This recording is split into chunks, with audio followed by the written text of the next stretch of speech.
Bonjour à tous.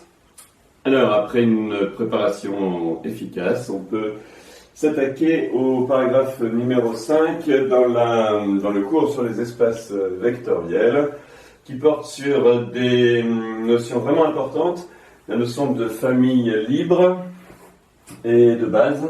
Une base étant une famille libre qui a une autre propriété, celle d'être génératrice. On verra ça un petit peu plus tard. Alors, on commence par une introduction assez simple de la notion de liberté. C'est celle de la collinéarité, ou non d'ailleurs, de deux vecteurs. Alors, soit U et V dans E. E, je vous rappelle que c'est un K espace vectoriel. K, c'est le corps de base. C'est R ou C. Alors, un vecteur étant donné dans E, il y a des vecteurs qui sont collinéaires à celui-ci, ou non collinéaire. C'est une notion géométriquement assez simple qu'on va essayer de formaliser ici avec des propriétés utilisant des scalaires, notamment pour pouvoir la généraliser à plusieurs vecteurs. J'insiste là-dessus, la généralisation de la collinéarité pour deux vecteurs, ça sera la liberté ou l'indépendance linéaire pour plusieurs. Alors, donc une définition, U et V sont collinéaires si U est nul ou si V est scalaire fois U. Alors, une petite remarque, le vecteur si U et V, U et V sont collinéaires. Si l'un des vecteurs est nul, les deux sont collinaires.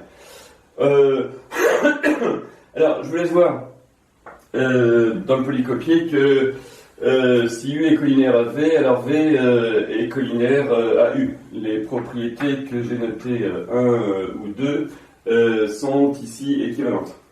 Donc, ce qu'il faut retenir de cette définition, c'est que deux vecteurs sont collinaires si et seulement si l'un est nul ou l'autre est un multiple du premier.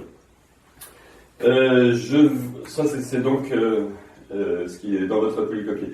Je voudrais ici rajouter une troisième propriété en vue justement de généraliser cette notion à plus de deux vecteurs. Je rajoute la propriété 3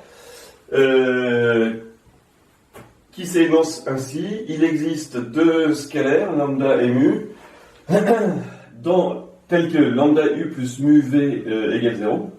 C'est-à-dire, dans la combinaison linéaire de coefficients lambda et mu portant sur un vecteur u et v et le vecteur nul, avec lambda mu différent de 0, 0. On dit qu'il existe une combinaison linéaire à coefficients non nuls de u et v qui est nulle, à coefficients non tous nuls. Il existe une combinaison linéaire à coefficients non tous nuls de u et v qui est nulle. Alors, faisons la preuve que 3, la propriété que j'ai rajoutée, équivaut à 1, qui est la caractérisation, définition de la collinéarité.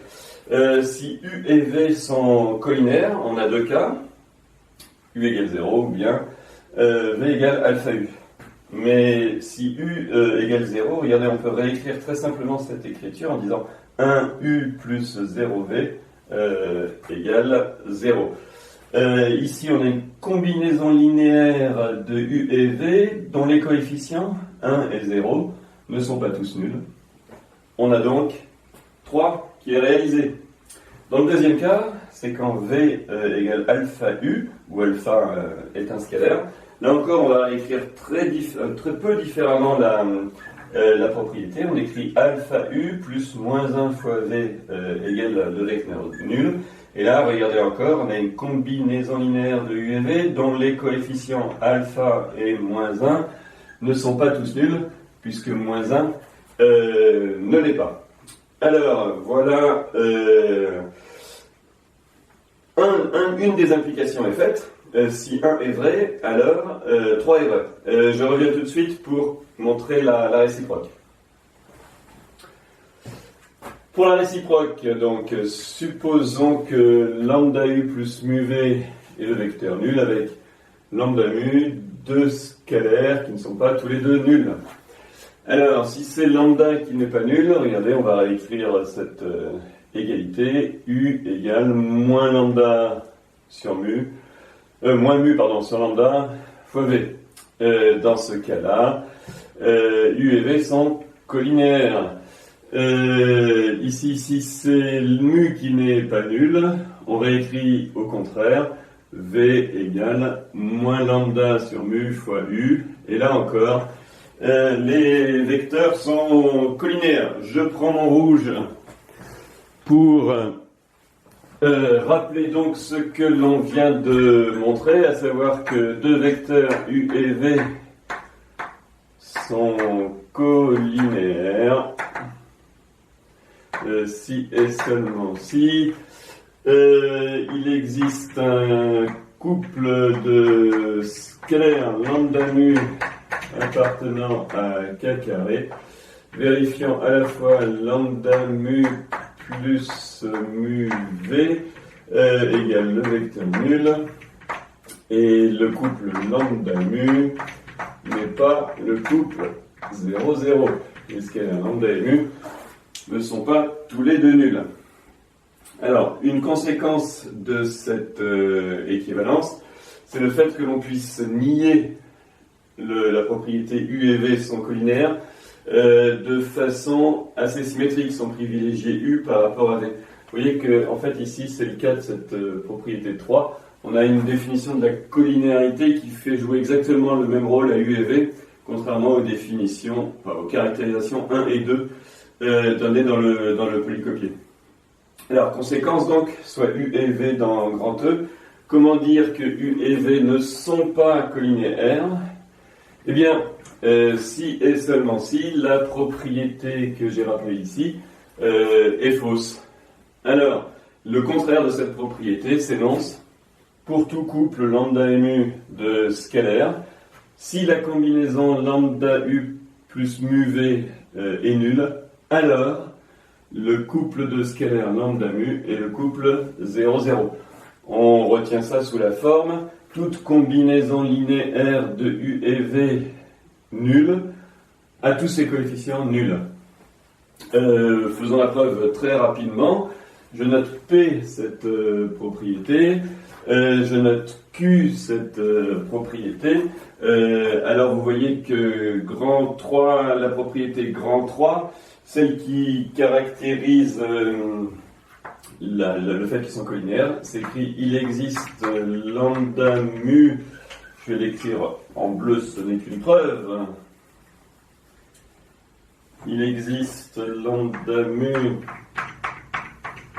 appartenant à k carré, tel que à la fois P et non Q.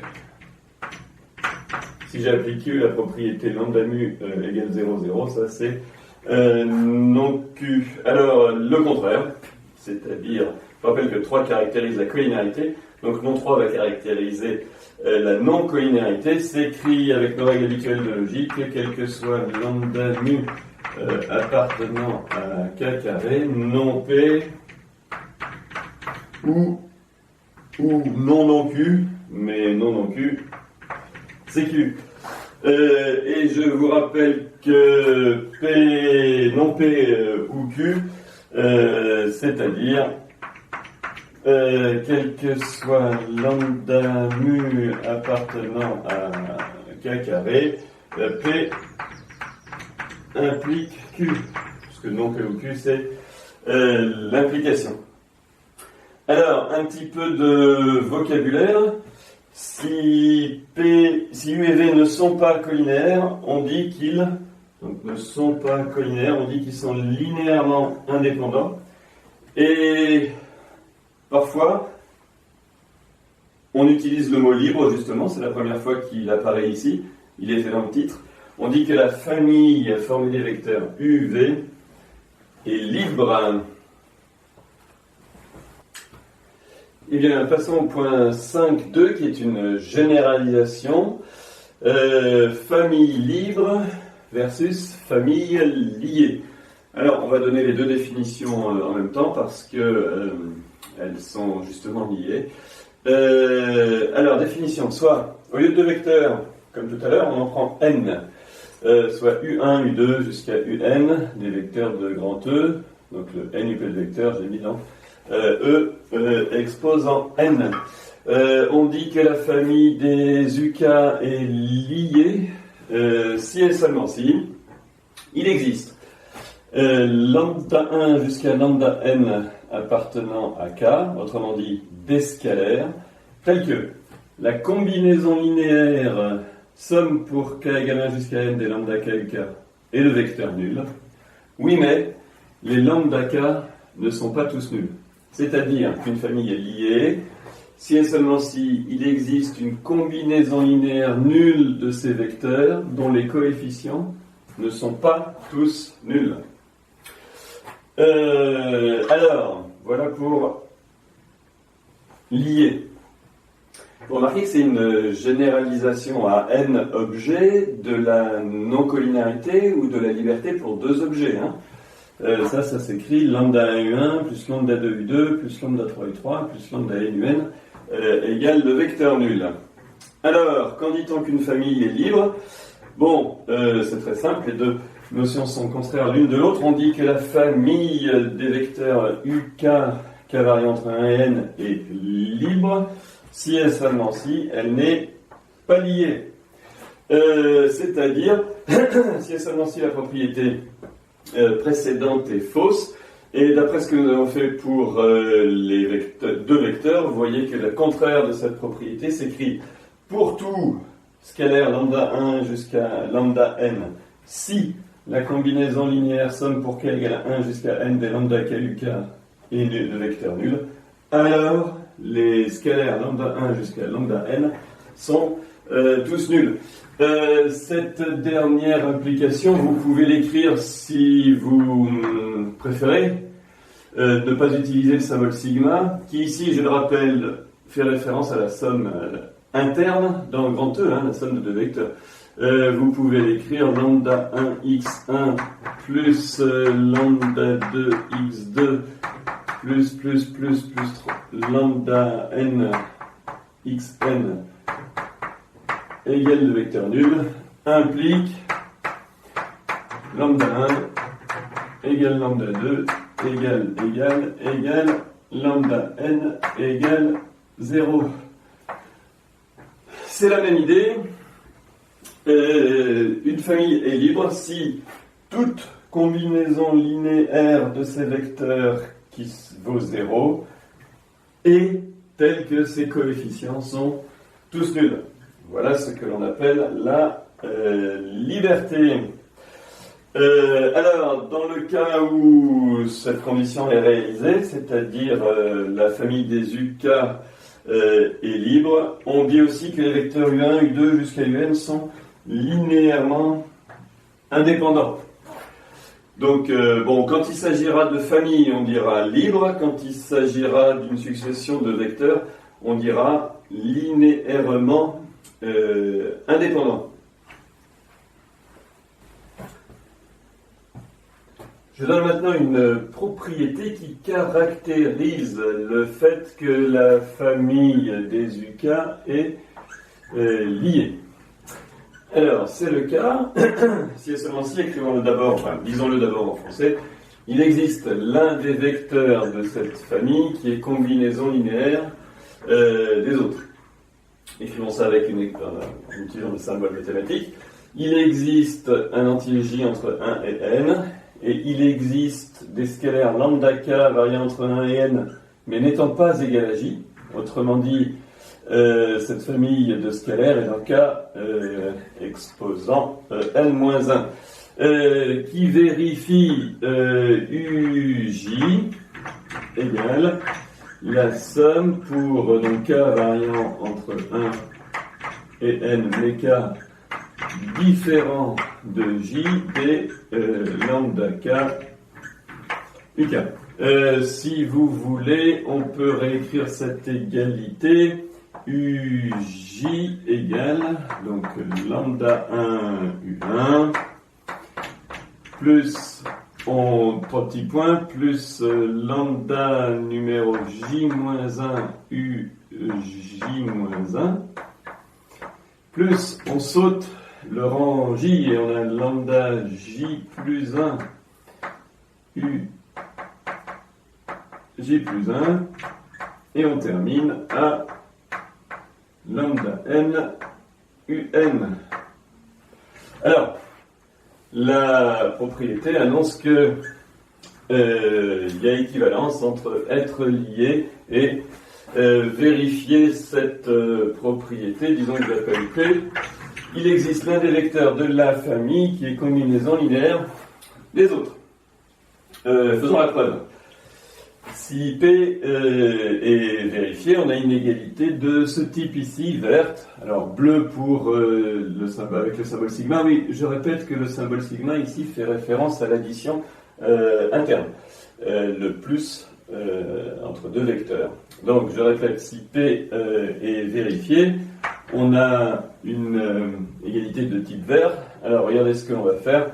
On va ajouter moins uj de chaque côté pour obtenir le vecteur nul. On a donc lambda 1 u1 plus lambda j-1 u j-1 plus moins 1 fois uj plus lambda j plus 1 u indice j plus 1 jusqu'à plus lambda n un égale 0.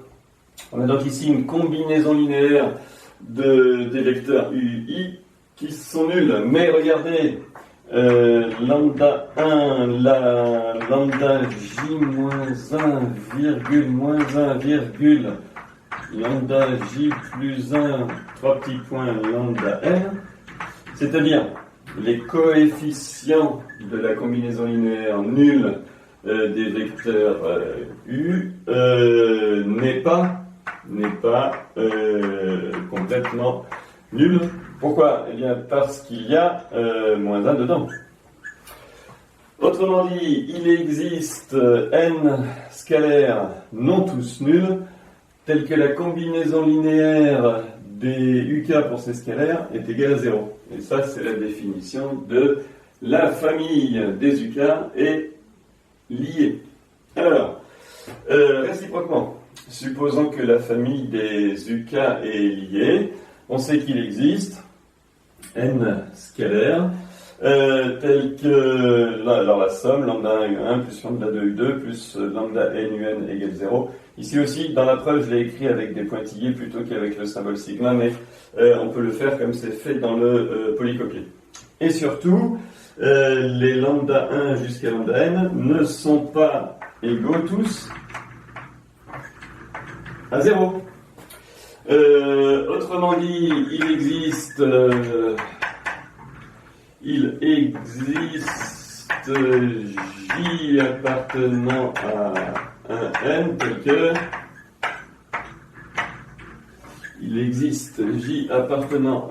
n tel que lambda j n'est pas nul. Oui, mais alors, on va partir de notre égalité ici pour extraire uj.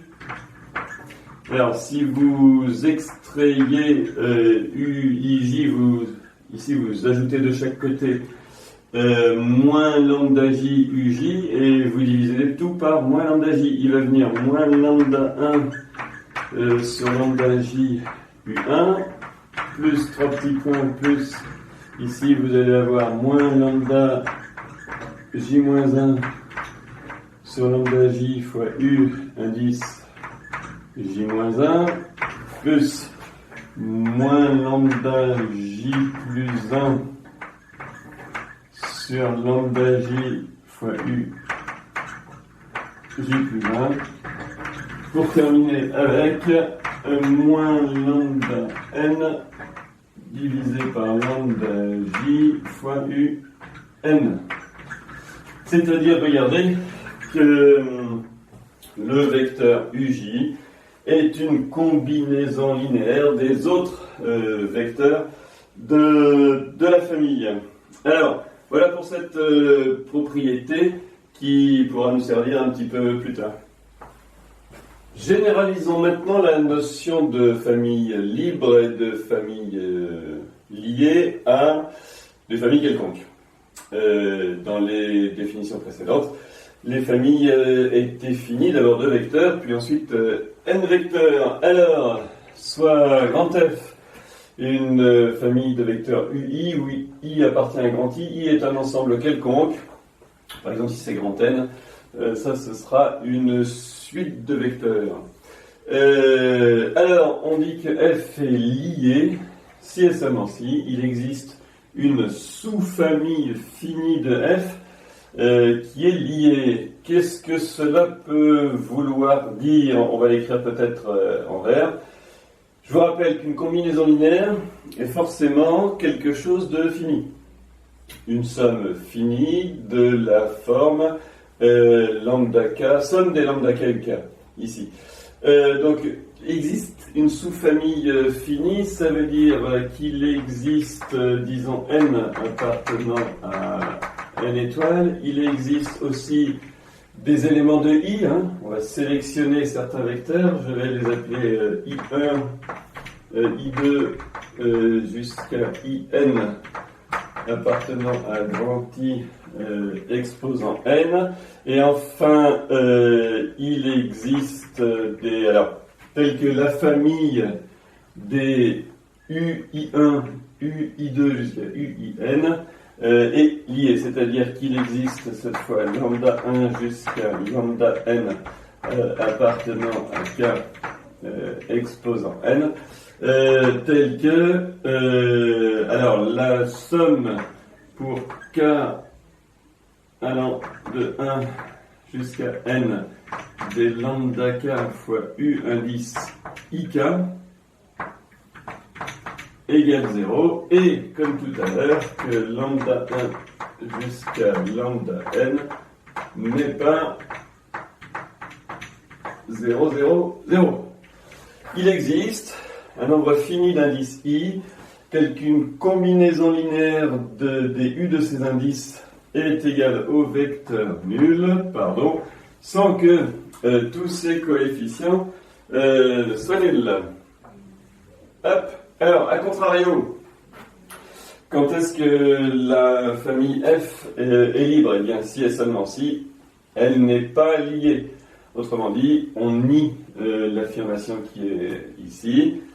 Toute sous-famille finie de grand F est libre. Essayons d'écrire ça en caractère symbolique. Bon, il suffit de nier ce qui est au-dessus, quel que soit n appartenant à n étoile, quels que soient les indices I1, I2 jusqu'à IN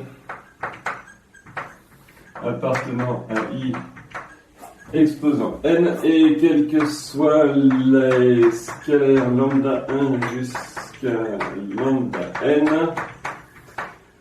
On a l'implication, puisque vous savez qu'on a pris l'habitude de nier ce P et Q par P implique non Q, autrement dit la somme pour K égale 1 jusqu'à N des lambda K U IK égale 0. Si une combinaison linéaire forcément finie de certains des vecteurs de notre famille est nulle, alors forcément tous les lambdas sont nuls, c'est-à-dire lambda 1 jusqu'à lambda n égale 0, 0, 0. Alors, ici on peut mettre des accolades. Donc voilà la définition un peu plus générale de ce que c'est qu'une famille liée et de ce que c'est qu'une famille libre. Bon, les deux mots signifient toujours des notions contraires l'une de l'autre. Donnons maintenant quelques exemples de la notion de liberté ou au contraire du fait d'être lié. Alors, l'exemple 8 du polycopier considère trois vecteurs dans R3, les vecteurs 1, 0, 1, 0, 1, 1, 3, 5, 5, et montre que cette famille est libre. Au contraire, si on prend trois autres vecteurs, 1, moins 1, 1, 14, moins 2, 5 et 4, 0, 1, on montre que cette famille est liée. L'idée, je vous la donne ici, c'est de considérer les systèmes vous explique tout de suite pourquoi. Les systèmes linéaires, hein, bien sûr, disons homogènes, associés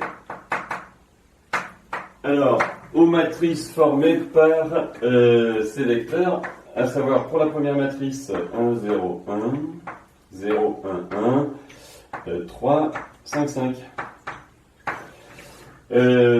Alors, je vous explique pourquoi. Regardez, comment montrer que cette famille est libre en utilisant cette matrice. Eh bien, cette famille est libre si, pour tout coefficient que ici j'appelle x, y, z, plutôt que lambda 1, lambda 2, lambda 3 pour simplifier, je répète, si pour tout coefficient x, y, z réel, x fois ce vecteur plus y fois ce vecteur plus z fois ce vecteur égale le vecteur 0, 0, 0, alors x, y, z est nul. Ça, c'est la définition de la liberté. Autrement dit, vous voyez que ça signifie que le système homogène associé à la matrice qui est ici, qui s'écrit, je vous le rappelle, hein, x fois la première colonne plus y fois la deuxième colonne plus z fois la troisième colonne égale 0, 0, 0. Cela signifie donc que ce système a une solution unique qui est 0, 0, 0. Donc si vous montrez que le système homogène associé à cette matrice n'a que la solution nulle, votre famille est libre. Au contraire, si vous prenez la matrice 1, moins 1, 1, 14, moins 2, 5 et 4, 0, 1, vous montrez que le système homogène associé à cette matrice admet une infinité de solutions. Parmi celles-ci, il y en a donc qui ne sont pas nulles. Et donc il existe un triplet x, y, z non nul, tel que x fois la première colonne, plus y fois la deuxième colonne, plus z fois la troisième colonne, égale 0. Je répète, x, y, z, pas tous nuls, tel que x fois ce vecteur, plus y fois ce vecteur, plus z fois ce vecteur, égale le vecteur nul. Donc la famille est liée. Une petite précision, des systèmes homogènes ont toujours des solutions. Parce que 0, 0, 0 est toujours solution. Seulement dans ce cas-là, c'est la seule solution. Donc, la famille formée par les colonnes est libre. Dans ce cas-là, ce n'est pas la seule solution. Il y en a une qui n'est pas nulle. Donc, les vecteurs formés par les colonnes sont liés.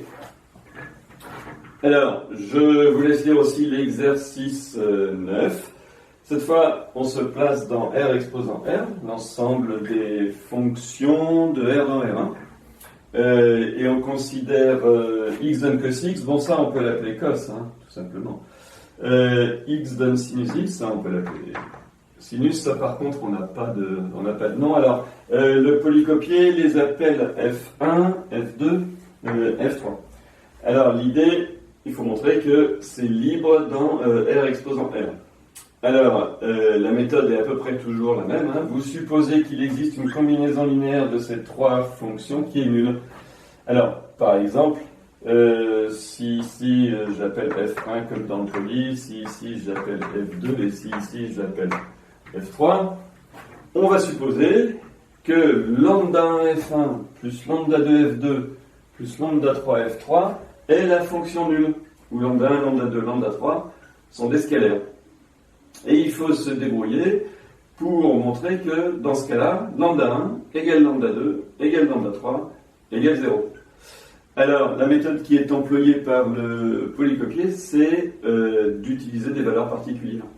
Vous prenez des valeurs particulières de x, vous en déduisez des égalités sur lambda 1 qu'on avait mis devant f1, lambda 2 qu'on a mis devant f2, et lambda 3 qu'on a mis devant F3 pour montrer que si lambda 1 F1 plus lambda 2 F2 plus lambda 3 F3 est la fonction nulle, oui j'insiste, le 0 de R exposant R c'est la fonction identiquement nulle.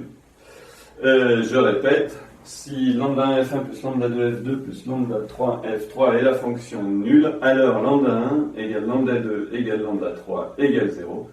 Ceci nous assure que la famille F1, F2, F3 est libre.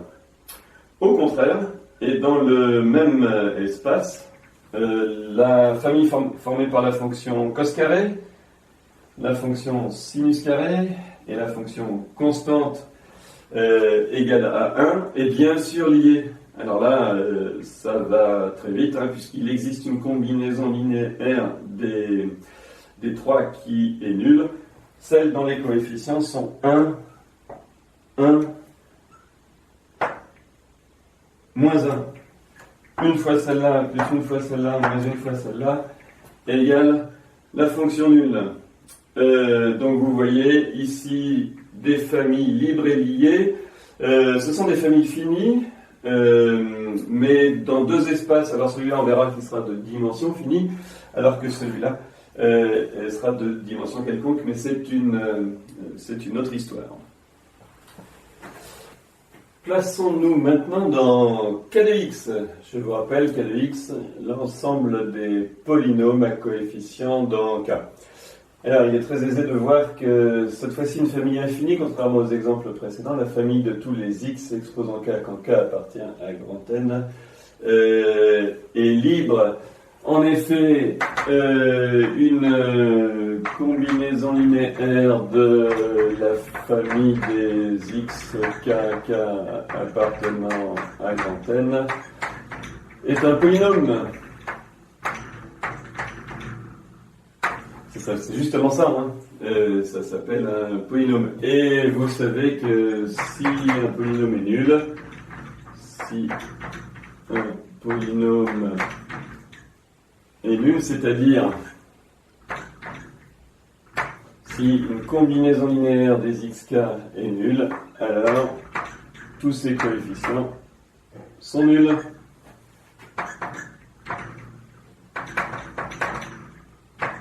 C'est-à-dire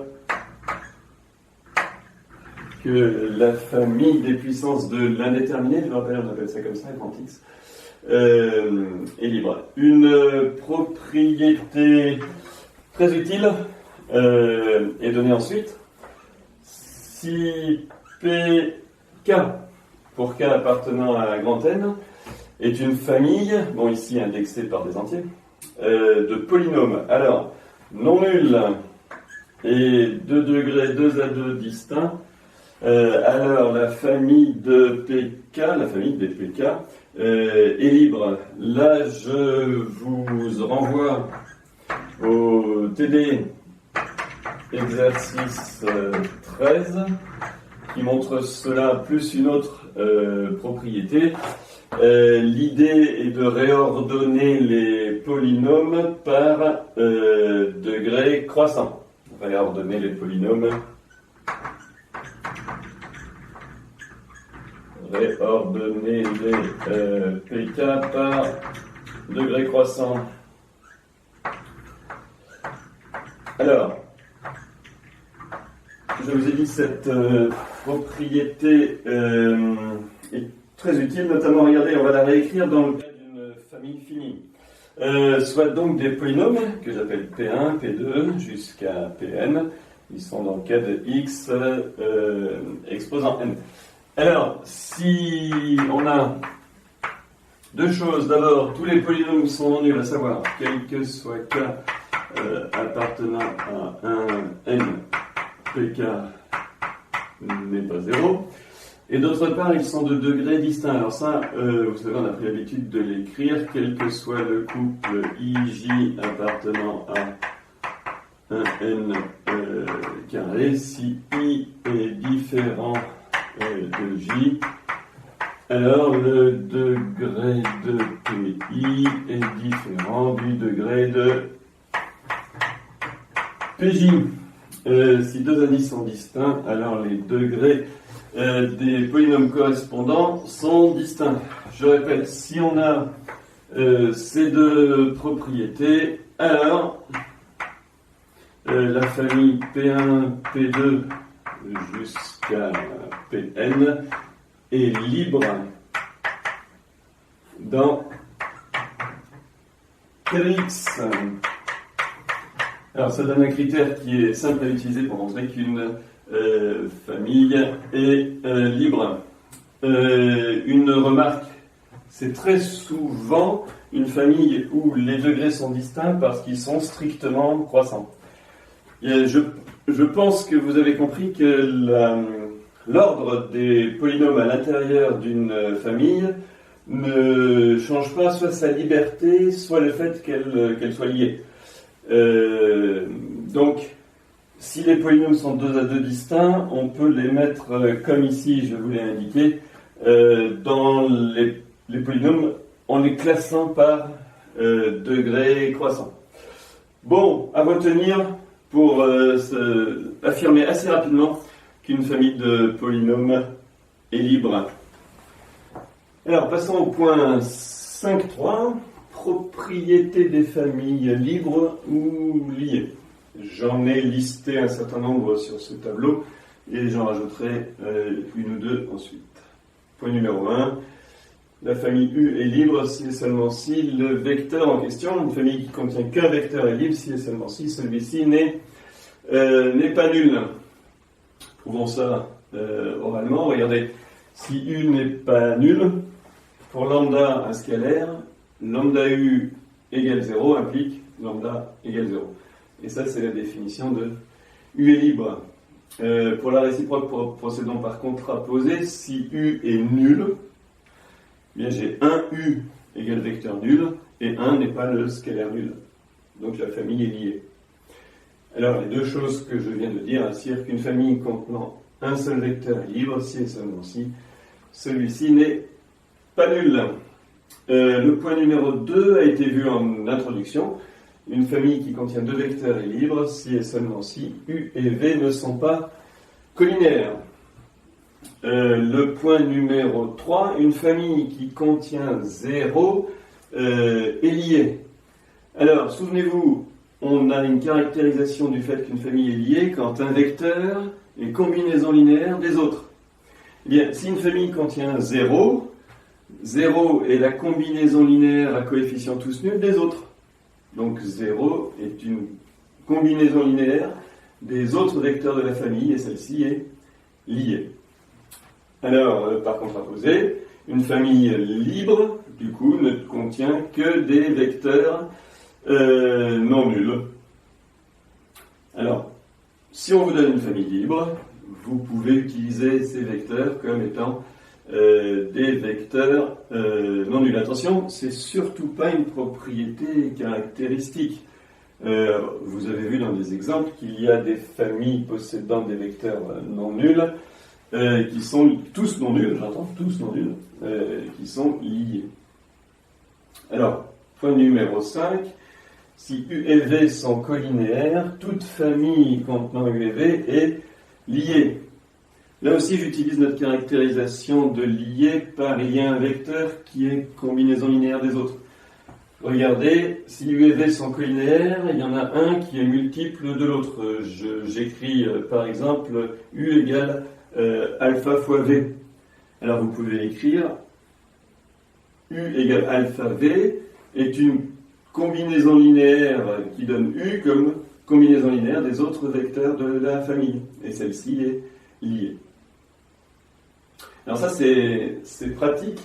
Si on vous donne une famille et que vous identifiez 2 vecteurs collinaires proportionnels, quand c'est des NUP par exemple, vous pouvez dire tout de suite que la famille est liée. Alors, a contrario, plutôt par contraposition, si une famille est libre, ces vecteurs sont 2 à 2 non collinaires. Attention, là aussi, un point important, c'est que ce n'est pas une propriété caractéristique, hein, c'est en si. Alors, il ne s'agit pas de montrer que les vecteurs sont 2 à 2 non collinéaires pour conclure à une famille est libre. Ceci n'est pas vrai. Hein. En revanche, si une famille est libre, ces vecteurs sont 2 à 2 non collinaires. Je rappelle les propriétés que j'ai utilisées un peu plus haut et qui vont ensemble. Une famille est liée si et seulement si il existe un de ces vecteurs qui est une combinaison linéaire des autres. Et donc, puisqu'il y a équivalence des contraires. Une famille est libre si et seulement si aucun de ces vecteurs n'est une combinaison linéaire des autres. Donc voilà des propriétés à connaître. Vous voyez que j'ai utilisé oralement les points 7 et 8 pour montrer certains des points précédents. J'ajoute maintenant des propriétés supplémentaires qui seront intéressantes. Regardons cette proposition qui concerne l'ajout à une famille libre d'un vecteur. On prend une famille U1, U2 jusqu'à UN, une famille libre. Libre, alors on dit libre dans E, comme on dit aussi lié dans E, mais de façon plus rapide, libre ou lié. Donc une famille libre et un vecteur de E. Alors, l'idée c'est que la famille constituée des vecteurs U auxquels j'ajoute X est liée si et seulement si X, alors ici vous reconnaissez, est dans l'espace vectoriel engendré par U1 jusqu'à UN, ça veut dire est une combinaison linéaire de U1 jusqu'à UN. Dans nos propriétés disant qu'un vecteur est combinaison linéaire des autres, on aurait pu dire aussi un vecteur est dans l'espace vectoriel engendré par les autres. C'est la formulation que j'ai choisie ici. Alors, comme il y a équivalence ici, enfin comme il y aura après la preuve, il y aura équivalence des contraires, et c'est ça qui est vraiment utile. Quand vous avez une famille libre, bon, je vais d'abord citer la propriété, une famille libre, un vecteur quelconque, la famille constituée des vecteurs déjà présents auxquels on ajoute x est libre si et seulement si x n'est pas dans l'espace vectoriel engendré par U1 jusqu'à UN. Donc je dis ça c'est important. Notamment pour la notion de dimension. Là encore, ne pas être dans l'espace vectoriel engendré par U1 jusqu'à UN, c'est pareil que ne pas être combinaison linéaire de U1 jusqu'à UN. Alors, commençons la preuve. On va prouver la version liée si et seulement si U est dans l'espace vectoriel engendré X est dans l'espace vectoriel engendré par les U. Alors, eh bien, on suppose que la famille U1 jusqu'à UN auquel on a ajouté X est liée. Alors, liée, ça veut toujours dire la même chose. Il existe une combinaison linéaire de ces vecteurs qui est nulle, alors que ces coefficients sont non tous nuls. Il existe donc lambda 1 qu'on va affecter à U1 jusqu'à lambda n qu'on va affecter à UN et un mu, je choisis un mu, qu'on va affecter à X. Des scalaires, donc dans le cas exposant n plus 1, tels que lambda M1 plus lambda 2 U2 plus lambda n UN plus mu fois X égale le vecteur nul, mais de façon que la famille de scalaires lambda 1, lambda n, virgule mu ne soit pas la famille de scalaires nuls. C'est la définition de cette famille est liée. Alors, ici on peut voir facilement que mu égale 0 est exclu. Ce n'est pas possible, car sinon, c'est les lambda 1 jusqu'à lambda n qui serait différent de 0, 0, 0. On sait que ces scalaires sont non tous nuls. Si on sait que le dernier est nul, c'est qu'il y a un non nul quelque part dans les premiers. Oui, mais si mu égale 0, on aurait aussi lambda 1 U1 plus 3 petits points plus lambda n UN égale 0 flèche. Alors regardez ce que nous aurions. Des scalaires non tous nuls, tels que la combinaison linéaire correspondante des vecteurs U soit nulle. Ça voudrait dire que la famille est liée. Or, regardez, la famille U1 jusqu'à UN, elle est libre. On a donc montré que U égale 0 est impossible, donc mu est différent de 0. Alors là, vous voyez que pour montrer que X est combinaison linéaire des UI, il suffit de réécrire ici X égale moins 1 sur mu fois la somme pour K égale 1 jusqu'à N des lambda K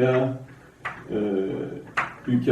Bon, j'ai mis moins 1 sur mu devant, vous pouvez le mettre aussi dans la forme. Et du coup, X est dans l'espace vectoriel engendré par U1 jusqu'à UN. Voilà qui achève la preuve. Si la famille des U augmentée par X est liée, alors X est une combinaison linéaire des vecteurs U, c'est-à-dire appartient à l'espace vectoriel engendré par les vecteurs U. Je reviens pour faire la réciproque. Finissons donc la preuve. Je vous rappelle les hypothèses. La famille U1 jusqu'à UN est libre et X est un vecteur de E. Alors, dans cette réciproque, on suppose que X est dans l'espace vectoriel engendré par U1 jusqu'à UN. Alors, qu'a-t-on? On a X égale somme pour K égale 1 jusqu'à N des lambda K du K. Cette fois, j'ai choisi une écriture plus synthétique, c'est-à-dire avec la symbole sigma plutôt qu'avec des plus et pointillés. Donc, je répète, X est la somme pour K égale 1 jusqu'à N des lambda K du K, où lambda 1 jusqu'à lambda N sont des scalaires. Mais alors, et là, je vais utiliser une écriture avec des pointillés. Ici, vous avez moins, donc ici, lambda 1 U1, plus 3 petits points, plus lambda N UN, auquel j'ajoute moins 1 fois X, et ça, j'obtiens 0. Et la combinaison linéaire nulle que je viens d'exhiber a pour coefficient lambda 1, lambda n, virgule moins 1, ce qui n'est évidemment pas le nu plé nul, puisque moins 1 n'est pas nul. On en déduit que la famille U1 UN virgule X est liée.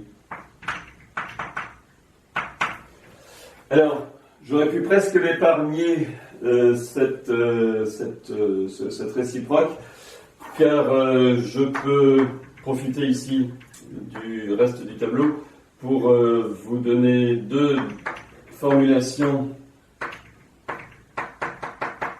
de propriétés déjà vues,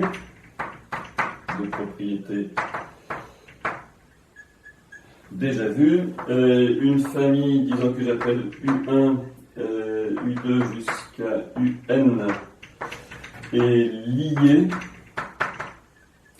si et seulement si il existe un vecteur qui est combinaison linéaire des autres, avec la notion d'espace vectoriel engendré, c'est dire qu'il existe un J appartenant à un N, tel que le vecteur UJ, U numéro J, appartient à l'espace vectoriel des vecteurs UK pour 1 plus petit que k plus petit que n, mais k différent de j. Et donc cette même famille U1, UN est libre si et seulement si, au contraire, pour tout élément j appartenant à un n, le vecteur uj n'est pas dans l'espace vectoriel engendré par les autres vecteurs, c'est-à-dire les uk pour 1 plus petit que k plus petit que n, mais k différent de j. Voilà une formulation très proche de celle que nous avons déjà utilisée. Montrons maintenant une dernière proposition concernant les familles, en l'occurrence ici les familles libres. Elle traite d'unicité, cette propriété d'unicité et d'identification. Je vous ai dit souvent que l'on peut identifier, ici ça va être des coefficients de combinaison linéaire, quand il y a unicité quelque part. Alors, lisons ensemble cette propriété, soit grand F, une famille de vecteurs que j'ai appelée U1, U2 jusqu'à UN. Tout cela est dans E exposant N. Alors, il s'agit d'une propriété d'équivalence. Je la dis d'abord en français, puis ensuite on regardera ce que signifient les écritures symboliques que j'ai indiquées ici.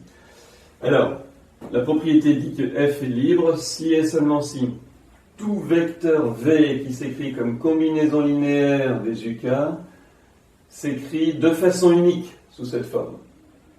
Tout vecteur v qui s'écrit lambda 1 u1 plus lambda 2 u2 plus lambda n un ne le fait que de cette forme, qu'avec les scalaires lambda 1 jusqu'à lambda n. Alors, vous savez comme souvent qu'on exprime l'unicité en supposant que deux objets vérifient une propriété et que dans ces cas-là, ils sont égaux. Alors, avec l'écriture symbolique que j'ai adoptée ici, la propriété s'écrit de la façon suivante. F est libre si et seulement si, quel que soit le n-uplet de lambda dans K exposant n, et quel que soit le n-uplet de mu dans K exposant n, si le même vecteur, ça c'est le vecteur dont je vous parlais oralement tout à l'heure, un vecteur v qui serait à la fois écrit sous cette forme et sous cette forme.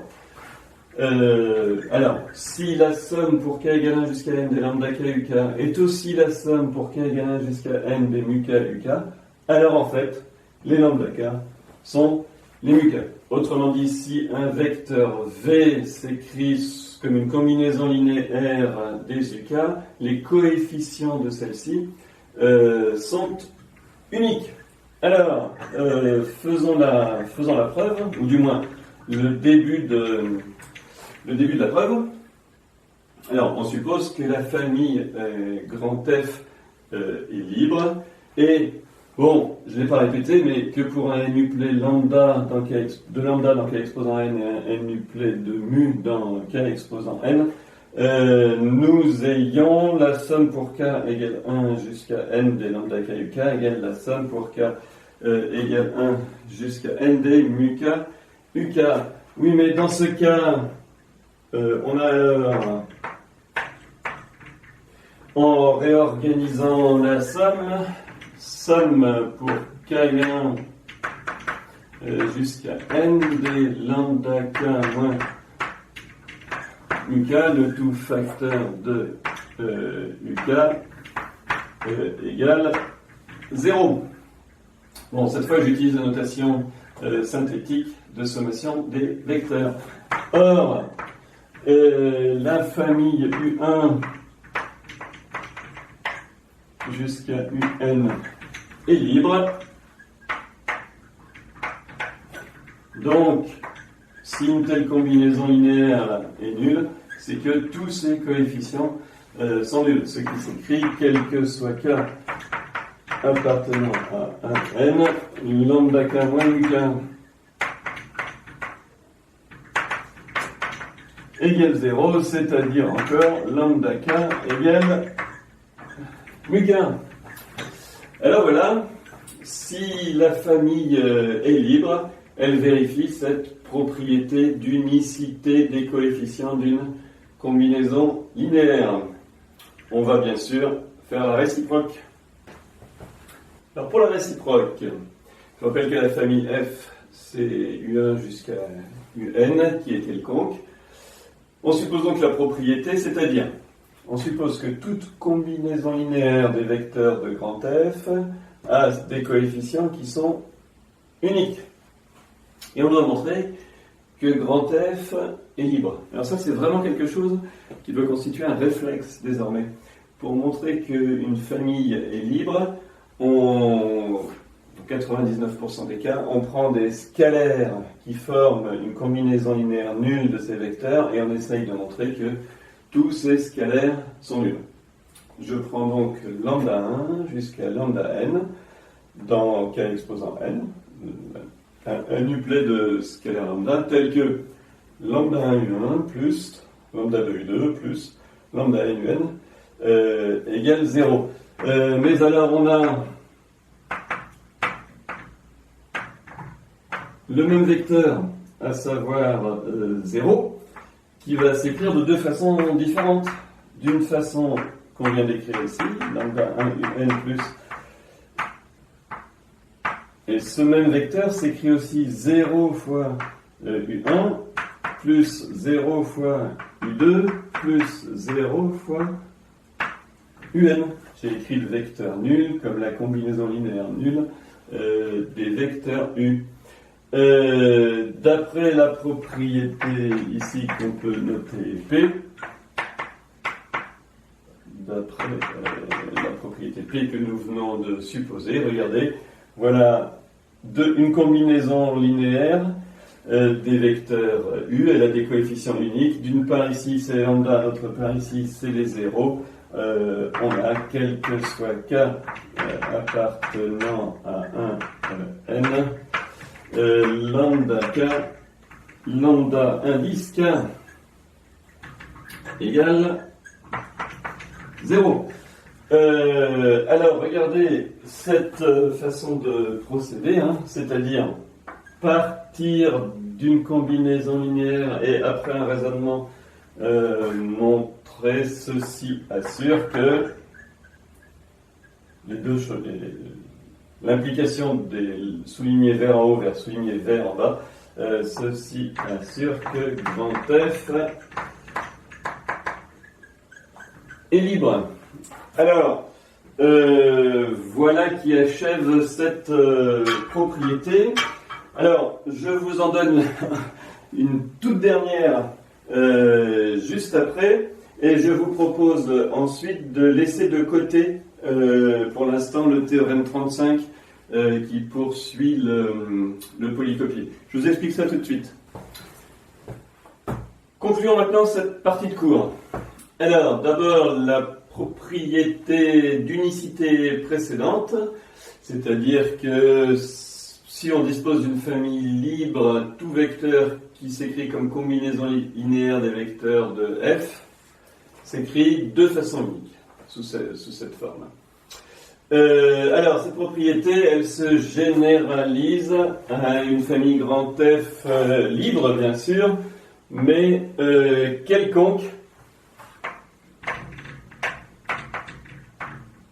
et pas seulement finie comme on vient de le faire. Cela se fait en considérant les sous-familles finies de cette famille. Attention, bon, ça fait référence au théorème 33, attention, je pense qu'il y a certaines erreurs de frappe, notamment qu'il manque des sommes dans la rédaction de la preuve. Je vous avais dit une dernière propriété avant de finir cette vidéo. Alors, elle correspond au terme 34 du poly et s'exprime comme ça. Une sous-famille d'une famille libre est libre. Alors, raisonnant sur une famille finie, si la propriété disant que quand une combinaison linéaire des vecteurs est nulle, alors tous les coefficients sont nuls, si elle est vraie pour tous les vecteurs, elle est vraie pour une partie des vecteurs. Donc une sous-famille d'une famille finie libre est libre. La deuxième, une surfamille d'une famille liée est liée. Alors, le mot surfamille est assez peu utilisé, mais pourquoi pas? C'est une famille qui contient des vecteurs d'une famille donnée et d'autres. Attention, j'insiste, une famille, c'est pas comme un ensemble. Quand on ajoute des vecteurs, c'est une concaténation, ce n'est pas une union. Si vous disposez d'une famille qui contient U et que vous ajoutez à nouveau U, vous aurez UU. Et il n'y a pas un phénomène d'union. Alors, je reprends. Une surfamille d'une famille liée est liée. Là encore, raisonnons avec une famille finie. Si une famille finie est liée, il y a une combinaison linéaire de ces vecteurs à coefficients non tous nuls qui est nul. Mais si vous ajoutez des vecteurs, il y a quand même une combinaison linéaire de tous les vecteurs, même ceux que vous avez rajoutés, qui est nulle et à coefficients non tous nuls, c'est celle de tout à l'heure, plus 0 fois les vecteurs que vous avez ajoutés. Donc une surfamille d'une famille liée est liée. Là encore, ça se généralise à une famille, des familles quelconques, alors attention, une famille grand F quelconque, en considérant les sous-familles. Alors, je vous l'avais dit, on va laisser de côté pour l'instant le théorème qui s'appelle 35. Je vous propose de le faire dans une prochaine vidéo, après l'étude des bases. Vous verrez que le théorème 35 est surtout utile pour la théorie de la dimension. Bon, je vais quand même en donner l'énoncé. On prend un sous-espace vectoriel qu'ici j'appelle grand F. Attention, grand F, ce n'est pas une famille ici. J'aurais pu l'appeler autrement. Bon, je l'ai appelé grand F. L'espace vectoriel engendré par U1, U2 jusqu'à UN. J'insiste sur la différence des notations, excusez-moi. Grand F est un sous-espace vectoriel ici, engendré par une famille qui est ici U1 jusqu'à UN. Alors, je répète, si un sous-espace vectoriel est engendré par n vecteurs et que l'on choisit 1, 2, n et en fait n plus 1 vecteurs à l'intérieur de f, c'est-à-dire si on prend un vecteur de plus que le nombre de ceux qui engendrent f, autrement dit, si on prend des vecteurs v1, vn jusqu'à vn plus 1 dans f exposant n plus 1, alors cette famille-là que je viens d'écrire, elle est liée.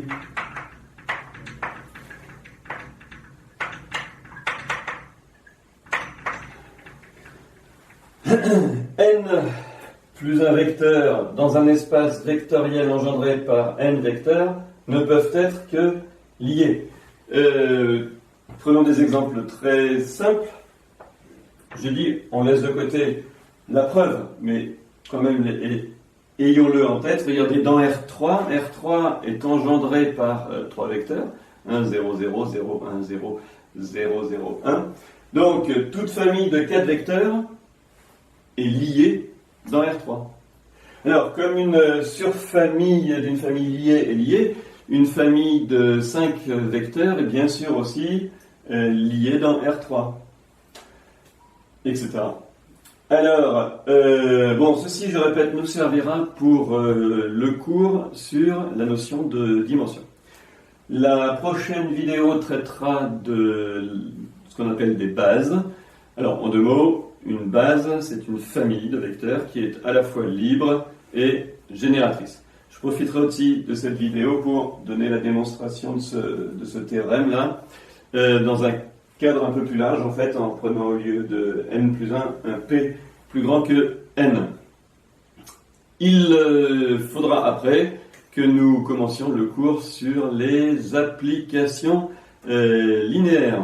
Mais pour l'instant, et après l'étude de cette vidéo, vous pouvez chercher dans le polycopier les exercices qui traitent de la liberté, c'est-à-dire les exercices 10, 11 et 12. Voilà, à bientôt.